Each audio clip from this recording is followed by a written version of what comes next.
Hogan, one of the greatest wrestlers in history, is here for the first of two one-on-one interviews. What's the truth between him and Vince? Why did the WCW implode? And why does he hate Jesse Ventura? It's the living history of wrestling told right here on our set with the greatest performer ever.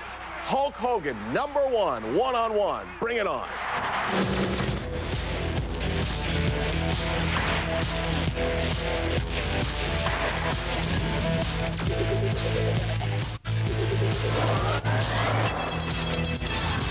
Off the Record with Michael Landsberg is brought to you by the Keg Steakhouse and Bar. For great steaks, good friends, see you tonight.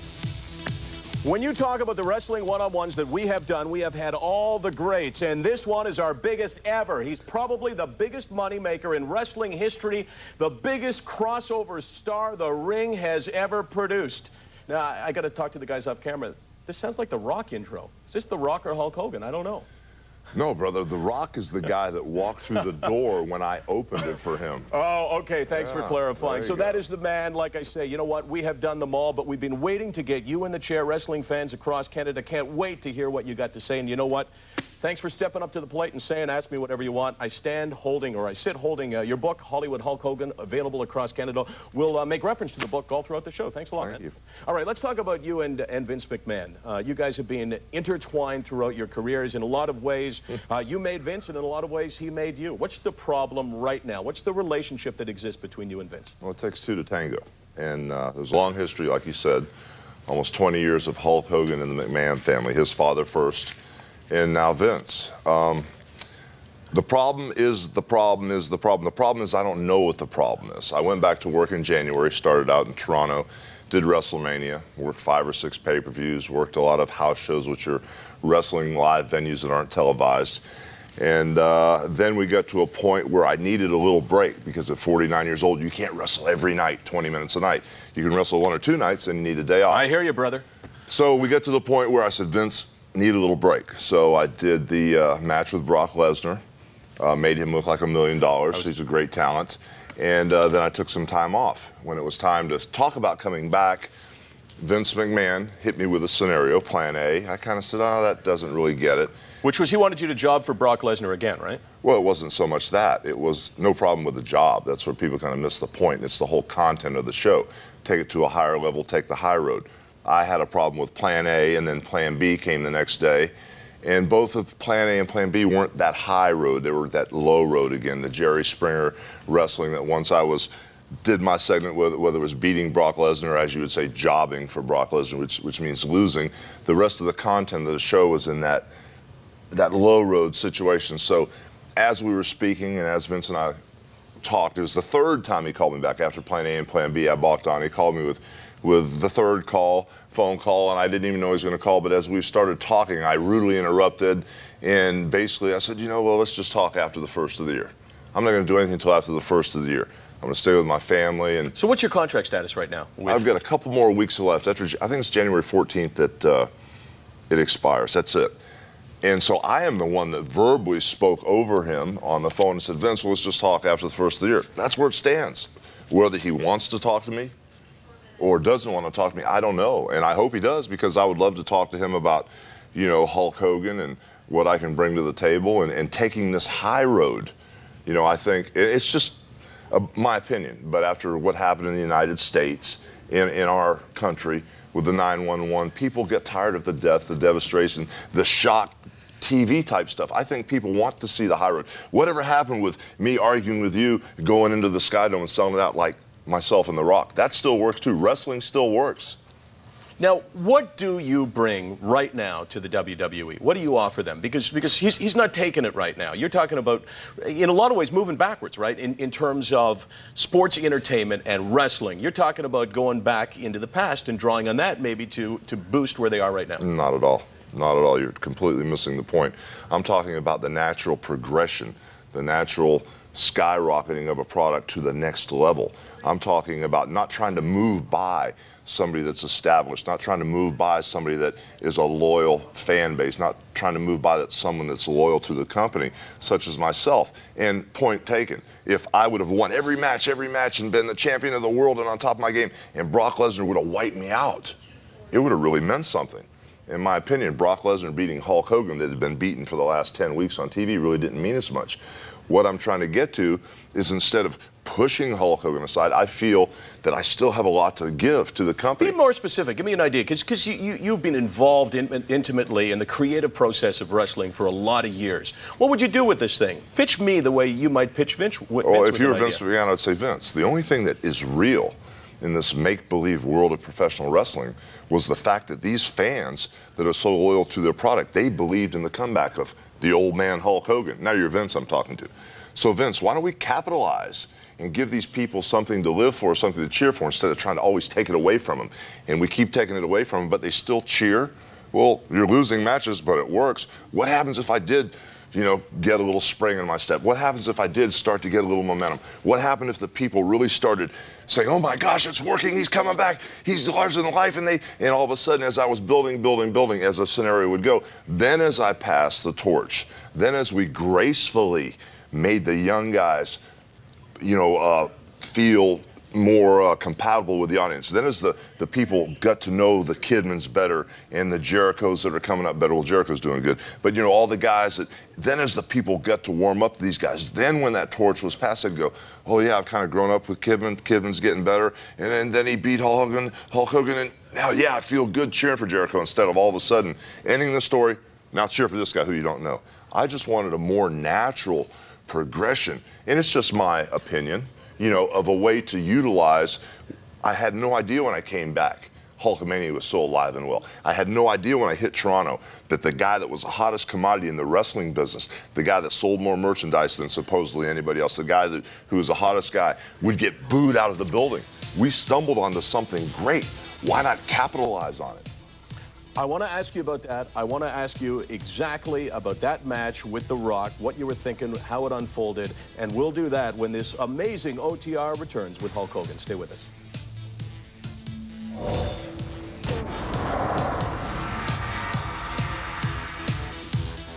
There are issues with the WWE in the United States, ratings and house shows and the like. In Canada, I gotta say, the ratings, especially on TSN, are as good or better than they have ever been. It continues to roll. I want to talk to you, though, about the guy that in a lot of ways resurrected wrestling for the WWF in the late 1990s, Stone Cold Steve Austin. Yes, sir.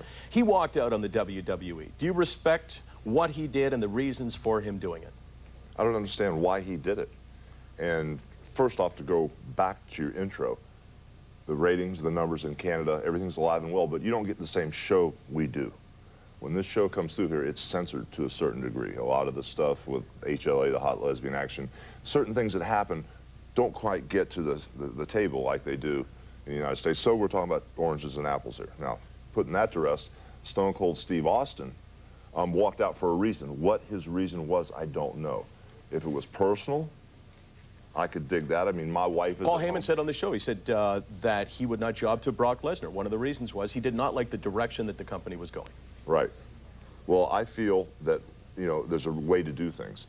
And when a company has made somebody as much money and made somebody that big of a star, instead of Hulk Hogan walking out, I would put Brock Lesnar over and pass the torch, because it's not just Vince. It's all those guys in the back that have made Hulk Hogan a star. All those guys in the back that made Stone Cold Steve Austin a star. He wouldn't be where he's at if these guys didn't take the stunner. They don't have to. They could take the stunner, stand up, and Hulk up. So it's a tough call. You can't judge until you walk a month in his moccasins. One of the things about what you do is that there's always another life out there, it seems. You think a guy's gone for good, and then all of a sudden he's back. Everyone seems to kiss and make up over time. I mean, there's no issues between Rocky and the WWE, but the issue is that he's gone and he's done lots of other things. He's very successful. Let me ask you, before we get to The Rock, Stone Cold Steve Austin, should they bring him back? Is that a good move? It's a business move. It's a business decision. Would you do it, though? Would I do it? Yeah, yes, I would do it. First off, I'd like to find out why he left, because he left at WrestleMania. I know he was supposed to lose to Scott Hall, and then there was some commotion in the back, and he ended up beating Scott Hall. He left after WrestleMania, walked out, then he came back again. What was wrong with Scott Hall? I don't know. I just know he didn't like the way Stone Cold Steve Austin didn't like the way the match ended with him losing, so there was a big commotion, and all of a sudden Stone Cold Steve Austin won. And then after that, he walked out. Then he came back a few weeks later and walked out again. Why he did it, like I was saying, if it was a personal reason, I can kind of understand it, because when I leave the house for 2 or 3 days, I come back home and my wife and kids treat me like I'm a king. Sometimes being gone a couple days helps.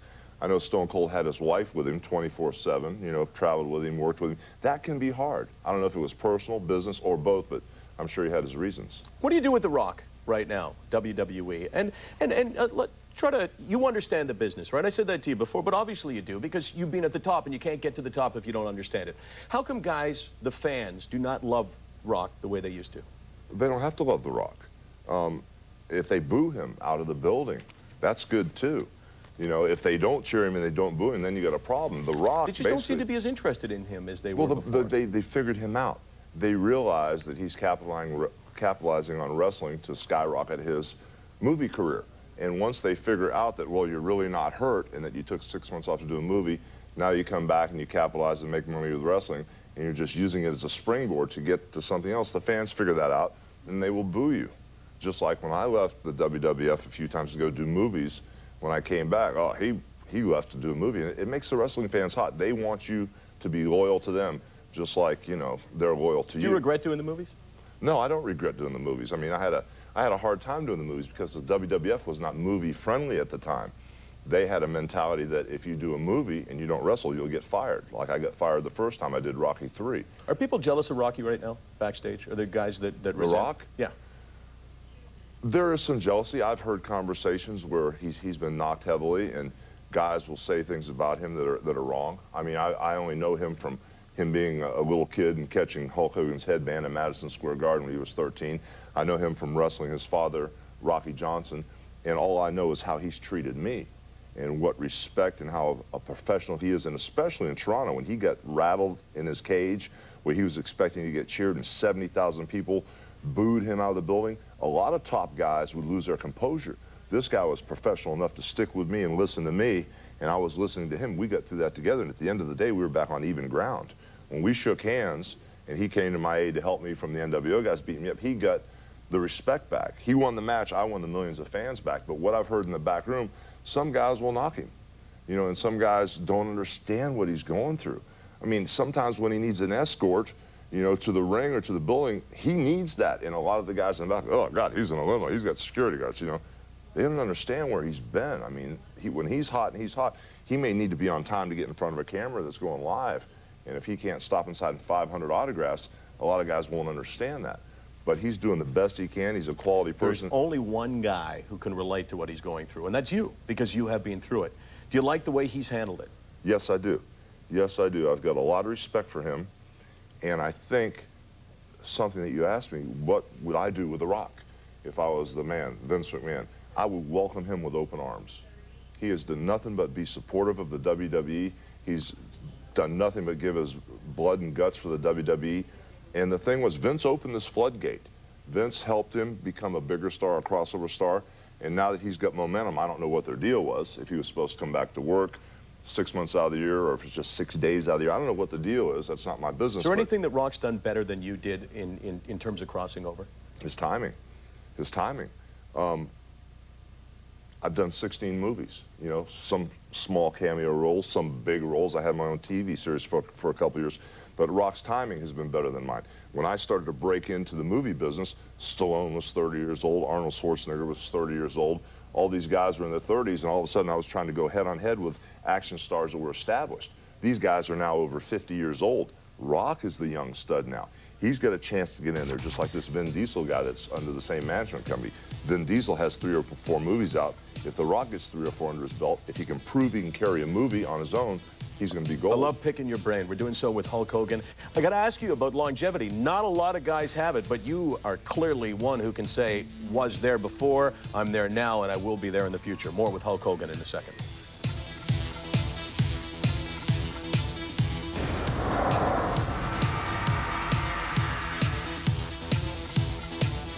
One of the best moments in the show was Undertaker saying that he assumed the role of general behind the scenes, that he loved to be back there. Not loved to, but he thought one of his jobs was to make sure that guys stay in line. He told Shawn Michaels once, when you're going out there, you better do the job for Vince and lose to Stone Cold Steve Austin and get him over. When you come back here, you will have to answer to me. That's not a role you've ever assumed, is it? No. Do you respect a guy like that, Taker, for doing what he has done to keep the roster in line? And how come that hasn't been you?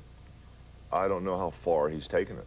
I don't know who put him in that position. You know, I don't know who made him the general in the back, God in the back. I don't understand it. I've never seen it. I've been around him. I see the guys have a lot of respect for him, and most of the guys understand this business. I've never seen anybody get out of line where he's had to put back in line, so I'm not familiar with that role. Has anyone ever tried to put you back in line where you came back backstage and said, you know what, you didn't do the job, and they got in your face and confronted you? Because I know that one of the most intriguing things about your business is what goes on backstage, the dynamics. I've never gone out through the curtains not knowing what my job was, and I've never gone out there and changed my position in the ring. If I was to win or if I was to lose, I always did that. I don't have a problem winning. I don't have a problem losing, if it's business.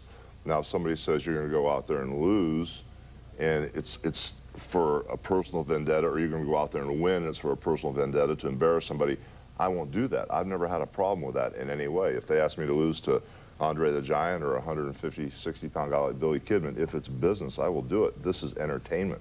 You're 49 years of age, as you pointed out. You've been in this business for an awful long time. You've protected your body. How have you done it? How are you still alive and well and kicking and walking in without a limp at all? Well, my body's trashed. I need to walk back in here for you. I'm limping. And on a good day, I limp. Because I watched Mick Foley on the same riser that you stepped up, and he actually needed help doing that. I mean, the man's body is broken down totally. Well, everybody has a certain level of respect for themselves. I would probably say I've trained more in the last week than Mick Foley's trained in 30 years. You know, I went ahead while Mick Foley was sleeping and eating cheeseburgers and M&Ms. I was in the gym working out. I work out 2 hours a day. I've been doing it for 30 years. It depends on where you want to be. The early bird ain't no worm. I mean, when these guys are sleeping, I'm training. When these guys are driving at night sometimes and partying, whatever, I'll go back home and I'll train. It all depends on how much respect you have for yourself. Now, nothing against Mick Foley. I didn't have to prostitute my body and throw myself, you know, over the coals into the fire and the glass to make $1. I decided to train and go another way. And so everybody has their own agenda. Everybody makes their own deal. And I am 49 years old and my body's trashed. You know, I've had a couple knee operations. My lower back's not what it should be. My hands are numb from getting dropped on my head a few years ago. But everything is a calculated risk with me. Since this is entertainment, since this is a dance, and I'm working with another guy, there are certain calculated risks you can take, and you can say, okay, do I have enough left for another run? Do I have left for another match? And I calculate those risks as I step gingerly into the future. Can the young guys, though, of today have the same length of career that you've had? I mean, you're a success story, but looking at what's expected of guys now in the ring, the athleticism and the stunts that a guy has to pull, is it legitimate to say, you know what, you could start at 22 and go to 49 like Hulk Hogan now, or is that just not going to happen? Well, there's more to the game than meets the eye. You know, it's a lot to do with, you know, what your intelligence level is. There's certain ways to make a living, you know. Just like Trish Stratus. I was watching her in the ring the other day, and when she goes down face first, she goes down wide open. This young lady, who I thought was just a pretty little girl who wanted to escort people to the ring, has proven that she's one of the guys. She's gone out there, she's proven herself, and stuff she's doing now, she's going to feel 10 years later. It's a situation of everybody has a certain period of time. Everybody has a span in wrestling, and it's more than just the wrestling in the ring. It's the talking, it's the perception, it's the persona. It's being able to deal on a very barbaric level with 30 guys in a dressing room. It's being able to talk to 400 TV station managers and entrepreneurs about demographics, ratings, TV awareness levels. It's all of the above. Everybody has a chance to carry the football. Everybody was given a chance. Roddy Piper was given a chance. The Ultimate Warrior. And I was given about one guy, Andre the Giant. I know that you get some great thoughts on him. You expressed them in the book, and we'll do that when we return with Hulk Hogan. This is #1. Don't forget #2 to come. Michael, for 5 years, this is an email we received just recently. I've been emailing you unsuccessfully to get Hogan on the show. Thanks for getting it done, and don't screw up. Am I doing okay? Doing great, man. Okay. Doing great. So far, so good. I want to ask you about the man that you talk a lot about in this book, and I know you have enormous respect for. The name of the book is Hollywood Hulk Hogan, and the name of the guy that you said that you looked up to so much is Andre the Giant, and you wanted to be like him. Have you been able to live up to what you expected of yourself, considering where you held him? Well, you know, when I first saw Andre, I was a fan, and he would come to the local arenas, and I saw Andre and how big he was, so there was a mystique to this guy. He was untouchable, you know, he was so big. As a fan, I got to meet some of the wrestlers. I got in the wrestling business. I didn't get a pair of boots for Christmas from Santa and roll in 6 weeks in Tough Enough and be a overnight sensation. First day in the wrestling business, they broke my leg. From that point on, I got in to the wrestling business, small areas. Then when I went to New York, I met Andre. In the business, met him. And basically, I ran into him a few other times, but this is when I had a chance to be with him. We didn't get along. I was young, cocky, was the second biggest guy in this business at the time. And I thought that I could somehow or another reach Andre's status. Well, Andre didn't like that. You know, he was the man, and so he kind of pushed me aside physically and browbeat me whenever he had a chance in the ring and kept me down to make sure I was the low on the totem pole #2. Then as we went to Japan for a few years, I earned his respect over there. Had it in my blood, wouldn't quit, wouldn't give up in some weird situations over in Japan. And then once I got on his good side, it was fun. Being his friend was a lot of fun. But there was a lot of stuff I worried about because he was never comfortable. If you can imagine living in your daughter's dollhouse, no chair, no bed, no knife or fork, whatever fits you, and going through the airports, I'd walk behind him. Sometimes people would be in awe. Sometimes people were shocked to see him. But more than not, people would say cruel things about him. Oh, look at that freak. Look how big he is. And it's kind of, it would hurt my feelings because I knew what a good heart and what a nice person he was. And people were pretty tough on him going through the airport. On our next show, I want to ask you about the guys that you have wrestled with, and it's everyone that is in any way relevant to the history of wrestling. Savage and Steamboat. Where do you put Andre the Giant in terms of the list of the greatest that have ever done what you do? He's at the top of the list. He was an attraction all unto himself. He was as big as wrestling itself. Andre and wrestling are 1 and 1. That's coming up on our next interview. Hulk, you know, you've taken time from your day to talk to us about the issues that are so important to our fans. Thanks for doing that. If you want to hear about the history of wrestling from a guy that has so much made the history of wrestling, you got to see Hulk Hogan #2. Thanks for joining us today. All right, thank you.